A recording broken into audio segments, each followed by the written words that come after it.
for over a year and would do it again if he could.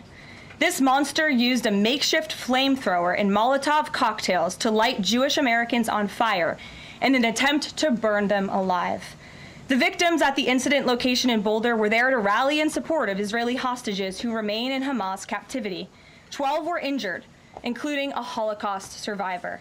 This is pure evil. The Department of Justice has already filed federal hate crime charges against the alleged perpetrator, and he will be held accountable to the fullest extent of the law. This tragedy is a sobering reminder of the consequences of the Biden administration's failed policies. According to the Department of Homeland Security, the Boulder suspect is an Egyptian national who was in the United States illegally. He entered the U.S. during the Biden administration in August 2022 on a B-2 visa until it expired. Upon the visa expiration, he overstayed, filed an asylum claim, and was given a work authorization by the Biden administration. Instead of deporting this heinous individual, Joe Biden's administration allowed him to stay in our country and to work. President Trump sounded the alarm over these reckless Biden policies for years because this is the predictable result of letting anti-American radicals and illegal immigrants pour into our country. Immigration security is national security. And that's why the Trump administration, at the direction of our great president, has secured our border, strengthened our immigration system, and has taken immediate steps to protect the United States from foreign terrorists and other public safety threats. President Trump acted swiftly upon taking office to reform our visa issuance process to ensure that dangerous aliens who are intent on harming Americans or our national security interests are no longer admitted into our country. Under the Trump administration, aliens will only be admitted into the United States through the legal process and only if they do not bear hostile attitudes towards our citizens, our culture, our government, our institutions, or most importantly, our founding principles. Under President Trump, the United States has zero tolerance for foreign visitors who support terrorism. Violators of U.S. law, including international students, will continue to face visa denial or revocation and deportation. And illegal alien criminals will continue to be arrested and deported from our country. On that note, ICE and federal law enforcement partners just wrapped up a month-long surge operation arresting nearly 1,500 illegal aliens in the Commonwealth of Massachusetts. During the enhanced operation dubbed Operation Patriot, ICE Boston and other federal law enforcement personnel focused on transnational organized crime, gangs, and dangerous illegal alien offenders throughout Mass. More than half of the nearly 1,500 illegals arrested had significant criminal convictions or charges pending against them. Here are just some of the violent illegal aliens who were removed from communities in Massachusetts during Operation Patriot. A Salvadorian national with active Interpol red notice for aggravated homicide. A Guatemalan national and registered sex offender who had pending criminal charges in Boston for 5 counts of indecent assault and battery on a person 14 or over. A Honduran national who was last arrested for rape, indecent assault, and battery of a person 14 or over. A Colombian national charged with kidnapping, aggravated rape, and indecent assault and battery on a person 14 or over. And a Guatemalan national who was convicted of murder in Boston. Also, a Brazilian national who was charged with aggravated rape of a child by force and possession of child pornography. Again, these are people who were living in the Commonwealth of Massachusetts. And lastly, a Salvadorian national whose criminal history includes charges of aggravated rape of a child by force. I don't think anybody in this room wants these types of heinous criminals in your communities. And it's thanks to this administration that they are being removed from our country. When Democrat-run jurisdictions released violent illegal alien criminals back into communities after making arrests instead of turning them over to federal immigration enforcement like they should, those Democrats are putting law-abiding Americans at risk. And these insane policies force law enforcement officials to make much more difficult arrests that put their lives, our law enforcement lives, in jeopardy. President Trump is incredibly grateful for our heroic officers on the front lines getting these violent illegal alien invaders out of our communities. Law and order is back in America under President Trump. And on that same note, there are new crime statistics that show crime is plummeting. In fact, Politico summed it up like this. Murder rates are tumbling across the U.S. in 2025. Homicide stats are down at least 20% over last year. and we could be on course for the lowest number on record. With President Trump in charge, the days of criminals being put over victims are over. On the topic of immigration, the Washington Post just ran one of the most ridiculous headlines ever, even by their standards. And on my very first briefing several months ago, I said I would hold anyone accountable in this room. The Washington Post actually had this headline: the mysterious drop in fentanyl seizures on the U.S.-Mexico border. How is this mysterious? There is no mystery about why there is a decrease in fentanyl coming into the United States. This administration's strong border policies are the reason there has been a decrease in fentanyl trafficking. His strengthened relationship with Mexican President Sheinbaum and all of the measures he has been taking to deter illegal human and drug trafficking at our United States southern border is the reason for plummeting fentanyl seizures at the U.S. border. There is nothing mysterious about that, and we'd like to see the Washington Post update their headline accordingly. This is clearly trying to intentionally manipulate the minds of the Americans, and I think the American people understand why there's been a fentanyl drop. And our office responded to this inquiry. We provided a whole host of the reasons that fentanyl seizures at the southern border have dropped, and the Washington Post refused to run them, and that's despicable. In other news, positive economic reports continue to flood in. Inflation dropped to 2.1% in April. Personal income increased 0.8% in April. So inflation is down and wages are up. That's almost triple the expectations and against the doubts of nearly everyone in this room. And we also saw the largest monthly decline in the trade deficit on record as a result of President Trump's very powerful tariffs. Lastly, the price of eggs has dropped more than 61% since President Trump took office in January. I remember my very first briefing, I was asked about the cost of eggs.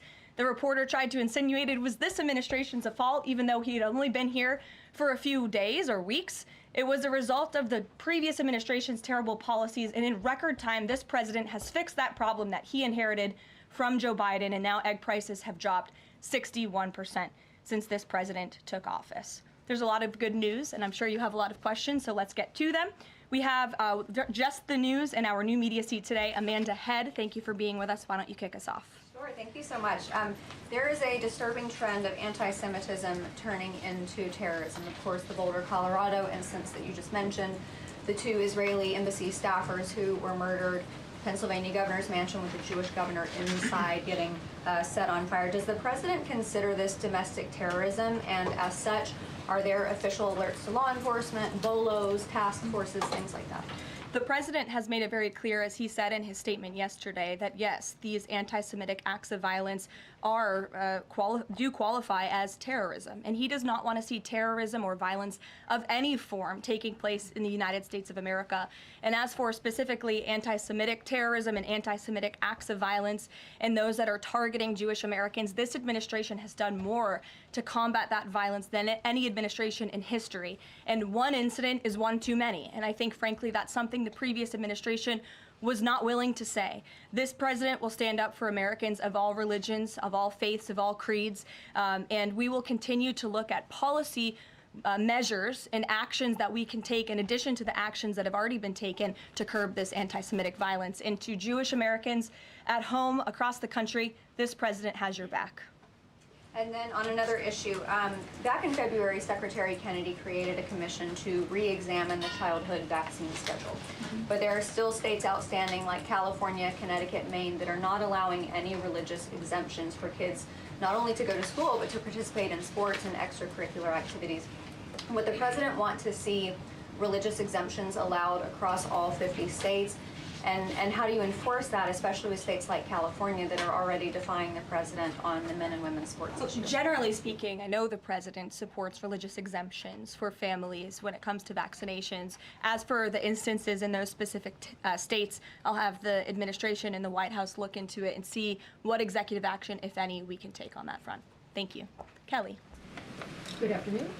We're now in hurricane season, and obviously there is great concern every year about the potential for that. Can you speak to how the president is planning to have the level of support, should it be needed, to be as it has been with a reduction in the workforce? And is he still comfortable with Administrator Richardson, who had talked, whether joking or not, about not being aware of a hurricane season for this country?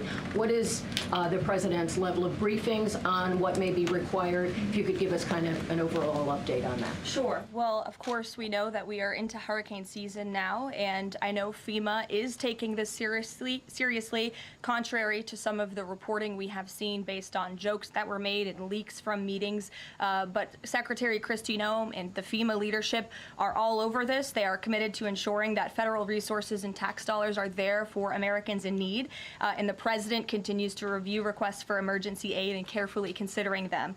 However, this president has made it clear we're not going to enable states to make bad decisions with federal tax dollars and then have the federal government later have to bail these states out. We want to see states be responsible with their tax dollars to do as much as they possibly can, and then the president will deeply and thoughtfully consider any requests for federal aid that come to his desk. And I think some of the media reporting we've seen on this is frankly sloppy and irresponsible.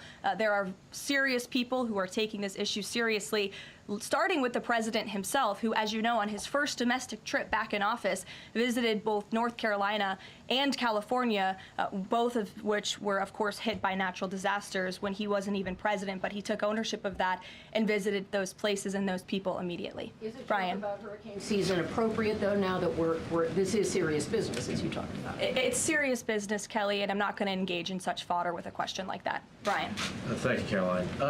Reuters was reporting that there is a letter that is meant to be sent to other countries, which would give these countries a deadline of Wednesday to produce their best offer on the trade matter.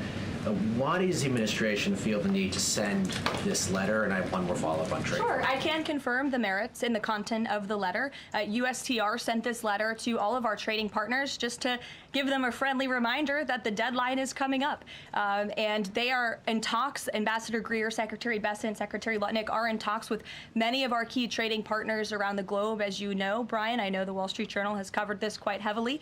And they continue to be engaged in those discussions. And this letter was simply to remind these countries that the deadline is approaching and the president expects good deals, and we are on track for that, I will emphasize. On the trade side, though, when the deal with the United Kingdom, there was this idea of a reprieve on the auto tariffs.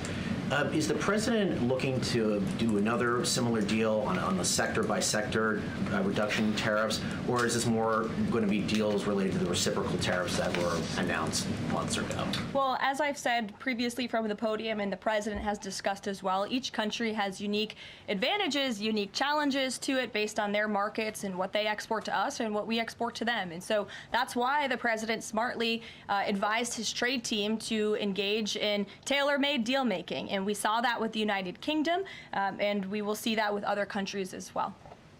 Kate. Does the president support the Senate moving forward with a bill imposing heavy sanctions on Russia? Look, the president has spoken about his position on sanctions on Russia. He has smartly kept this as a tool in his toolbox if necessary, but I think the Senate and everyone on Capitol Hill respects the president is the commander-in-chief for a reason.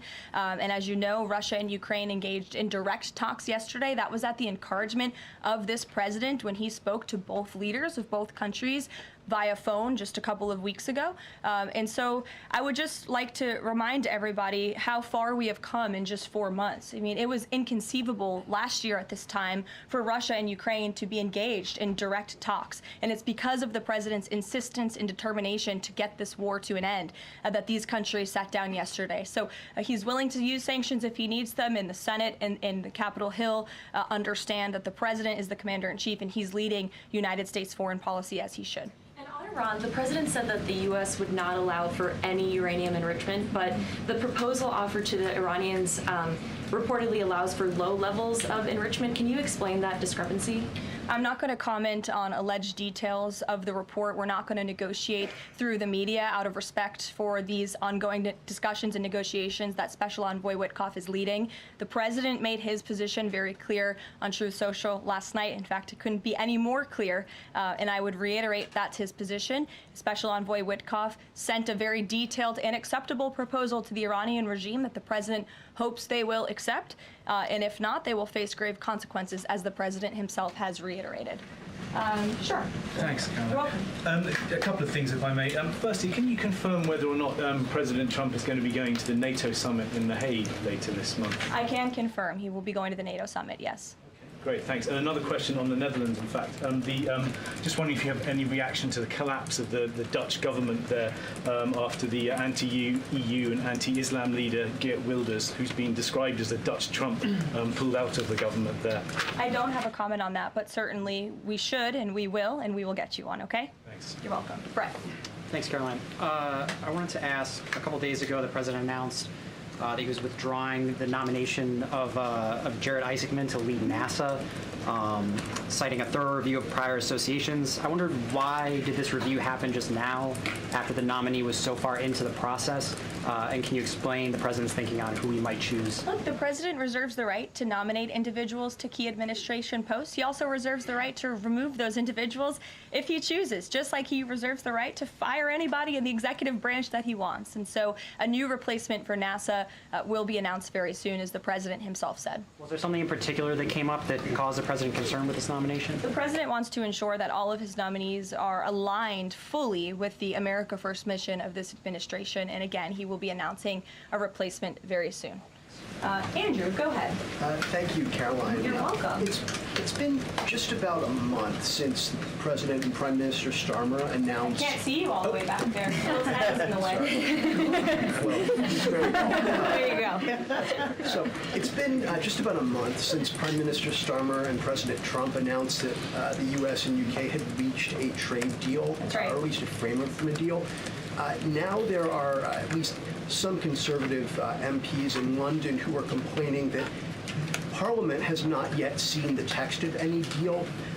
So I'd like to ask you from this side of the pond, is there a text for the deal ready to be released, submitted, and if not, when can we expect it? And then I have one more. There's most definitely text with this deal. There is language that this side has seen. You'll have to ask the UK Parliament why they haven't seen it from their own government. I obviously can't answer that question. And on Jonathan, Caroline, one more on Ukraine, go ahead, please. Jonathan. Sure, go ahead. On Ukraine, it's been a couple days since Ukraine made that audacious drone strike on Russian airfields. The president hasn't said a word about it, and usually he's not shy about making his thoughts known on the war. Well, yeah, it's not bad. On the war or any other subject. What have you heard from him on this audacious drone strike? Is he surprised? He said that Zelensky didn't have the cards when they met in the Oval Office a few months back. Does Zelensky possibly have some cards that the president hadn't known about? Look, the president's thinking on the Russia-Ukraine war as it stands, I spoke to him about it just this morning, is he remains positive at the progress that we've seen. Again, he urged both leaders to sit down and talk directly with one another, and they did that. Russia handed over a memorandum of peace, or a peace plan, or a suggestion of one, I understand, to the Ukrainian side. They also agreed upon the exchange of prisoners or hostages from each other's countries. So he remains positive about the progress that we're seeing, but he also is a realist, and he realizes these are two countries that are at war and have been for a long time because of his predecessor's weakness and incompetence. So he's working hard to solve this conflict, and that's where his mind is right now on it. Jonathan, go ahead. Thank you. Same topic, just to put a finer point on it. Does President Trump approve of Ukraine's decision to strike nuclear-capable bombers in Russia? I would like to let the president speak on that himself. And just to follow up, has the president... I would just add to that, the president does not want to see this war prolonged. He wants the fighting to stop, he wants people to stop dying, and he wants this to be solved at the negotiating table. The reason he is so deeply involved and has spent so much time and effort on this war is because he hates to see people dying. Again, these are not Americans that are being killed. These are Russians and these are Ukrainians. This is a war very far away. But this president truly cares about peace, and that's what he wants to see. What is President Trump doing to ensure that a similar internal drone attack doesn't happen here in the US, given this was done at pretty low cost, very stealthily.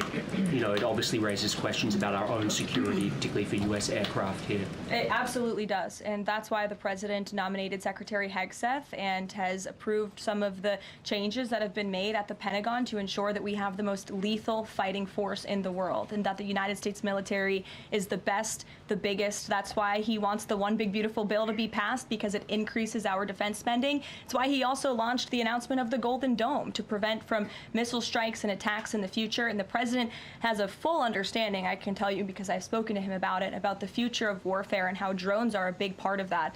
And I will not get ahead of our policy team, but I think you can expect to see some executive action on that front in the very near future. Caitlin. Two questions for you as well. On the Big Beautiful Bill, you said recently that it is, quote, blatantly wrong to say that it adds to the deficit. You essentially said that an estimate from the Congressional Budget Office and other scorekeepers you believe are wrong. But Republicans like Ron Johnson and Rand Paul disagree. They are saying that it will add to the deficit. That is their concern. Is the White House's position that those two Republican senators are, quote, blatantly wrong? It is. Those senators, it's not news that they disagree with this president on policy, and the president has vocally called them out for it and for their not having their facts together. I would add the Congressional Budget Office has been historically wrong. In fact, they predicted the Trump tax cuts from the president's first term in 2017. Their prediction was wrong by $500 billion. Those tax cuts had nearly $500 billion more of revenue than the Congressional Budget Office scored.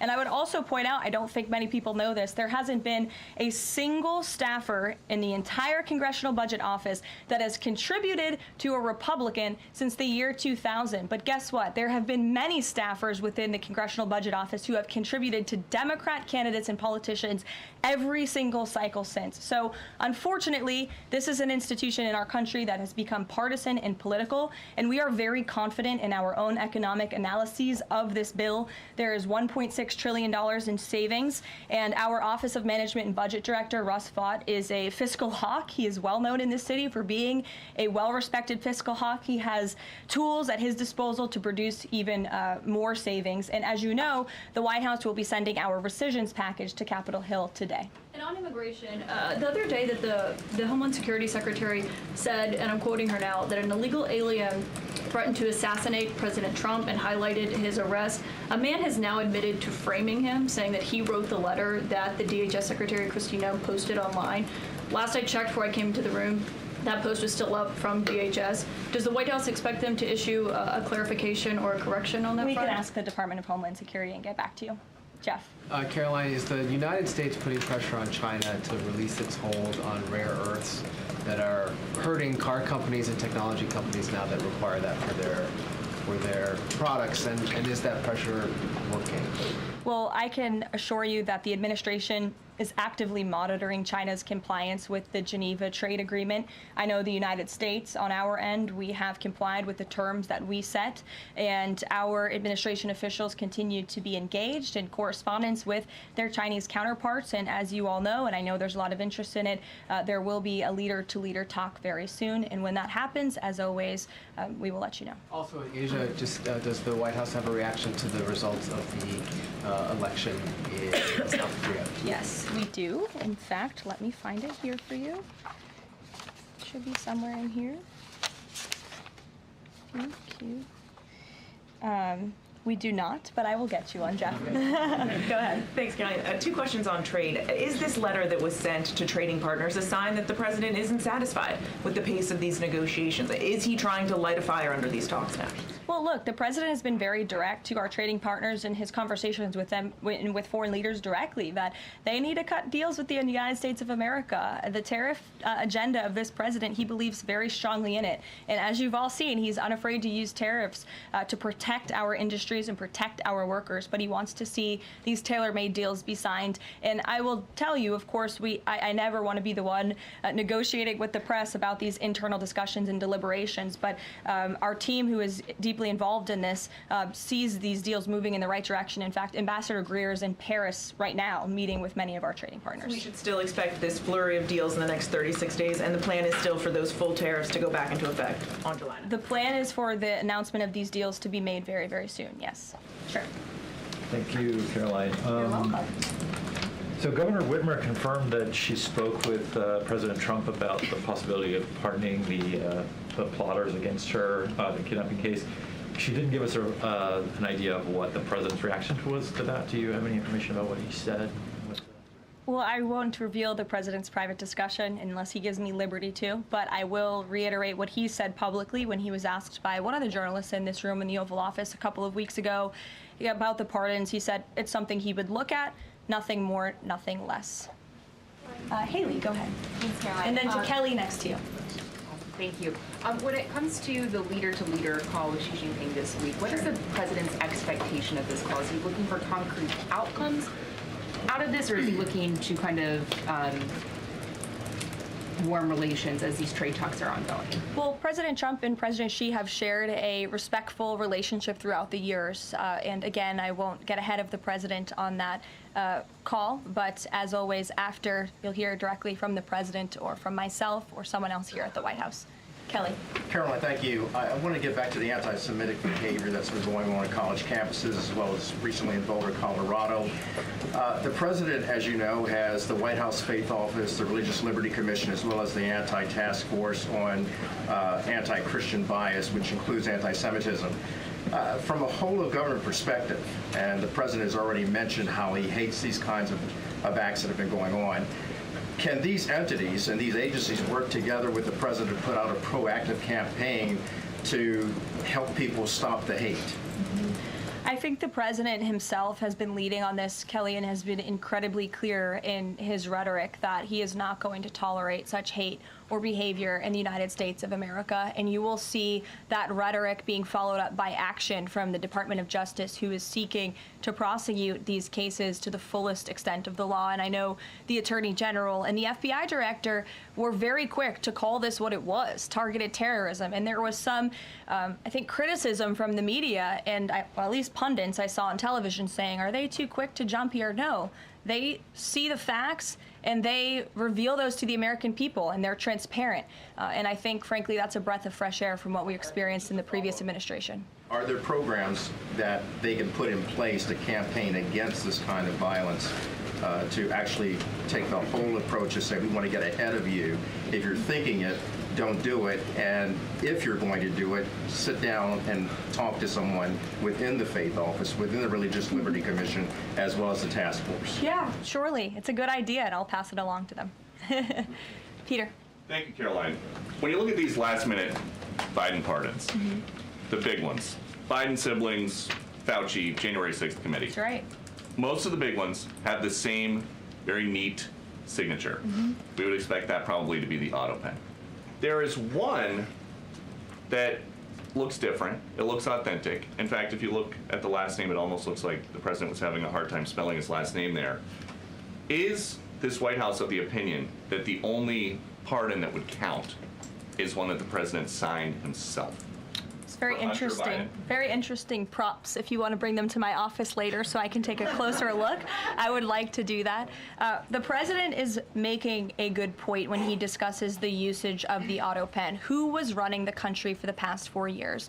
Perhaps those documents were signed with the autopen, something that this, I believe the Department of Justice is looking into. As you saw, Ed Martin made an announcement at the Department of Justice this morning to launch an investigation because the American people deserve answers. Is there any concern that this president, who won the election on a promise to fix the economy and close the border, that focusing and scrutinizing these Biden pardons is looking into the past instead of looking forward? I think in comparison to the amount of time this president has spent on securing the border, on fixing our economy, I just read out for you an entire list of economic accomplishments. Look at the border numbers, look at the time and effort he's divulged into solving the global conflicts abroad. It pales in comparison, but it still, nevertheless, is a very important issue. And it was a huge issue that sent the president back to this White House. The Americans saw with their own eyes a mentally incompetent president, and they want answers for that. And the president believes they should have And them. something that just crossed, Caroline, how mad do you think President Trump is going to be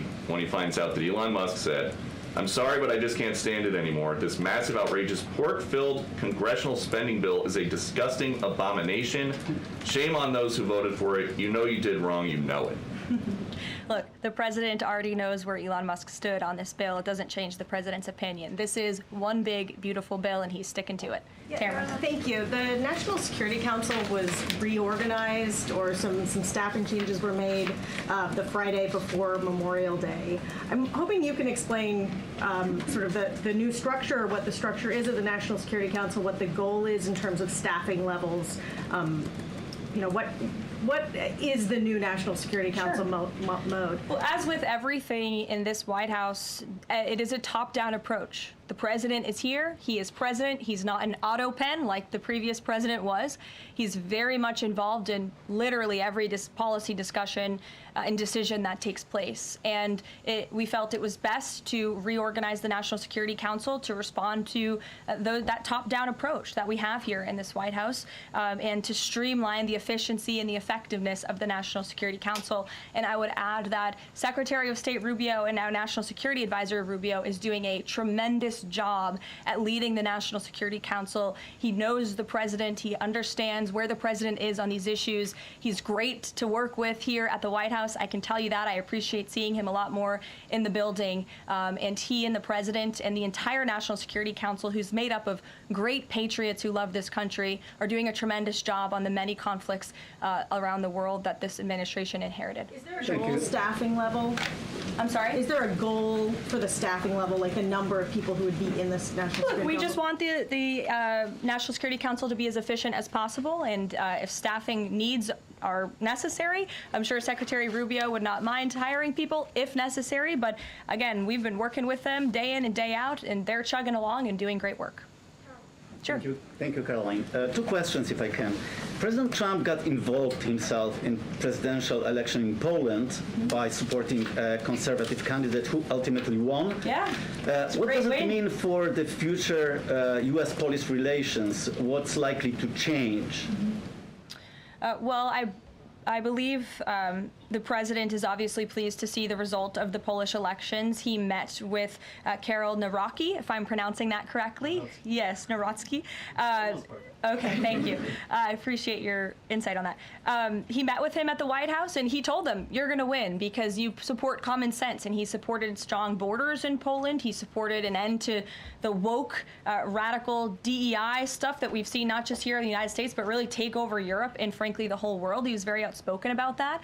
And I was reading the reports about how the Polish people felt about this man, and they felt like he was putting the needs of Poland first. And that's a very refreshing feeling, one that we know very well here in the United States of America. So, as you know, the United States and Poland have always had a very deep and strong relationship, friendship. They're a great ally, and I know the president continues to look forward to working with them. We have one more on Ukrainian drone attack on Russia. Was President Trump informed in advance by Ukraine that the attack is coming? He was not. Carrie. Caroline, so I just want to go back to the issue on the anti-Christian bias as well as issues on anti-Semitic issues. Senator Grassley just put out a report saying that the FBI files have shown that the Catholic group targeting was way more prevalent within the FBI during the Biden era than was previously shown, as far as former FBI Director Christopher Wray was putting out there during congressional testimony. Can you discuss here what President Trump would like to see in terms of consequences within the FBI as far as those who were involved? Also, the second question, if the DOJ finds that the autopen was used by President Biden, should those actions that were used with the autopen, should they be null and void? I'm not going to get ahead of the Department of Justice's investigation into the usage of the autopen. And again, the question is not, was the autopen used? It's whether or not the President of the United States knew it was being used, and if not, who was using it in his name, which is clearly illegal behavior. Deanna. Thanks, Caroline. One on foreign policy, one domestic, if I can. Sure. On foreign, just speaking to the president's Truth Social post about Iran recently, saying that there will be no uranium enrichment. Is he saying that that's a red line for him or no? I already answered this question. The president's been very clear about where he stands on that. Okay, and then on domestic, there's a report that Laura Loomer met with the vice president today. Can you speak to her relationship with the administration and if she's informally advising in any way? She is not. I do know she met with the vice president. As for what was discussed in that meeting, I would defer you to his team. Thanks, Caroline. I have one question on anti-Semitism, one question on China. So for years, radical leftists and Islamists have been calling for so-called globalize the Intifada. Do you believe this is a call for violence against Jews? And do you think these attacks on Jews around our country is what globalizing the Intifada looks like?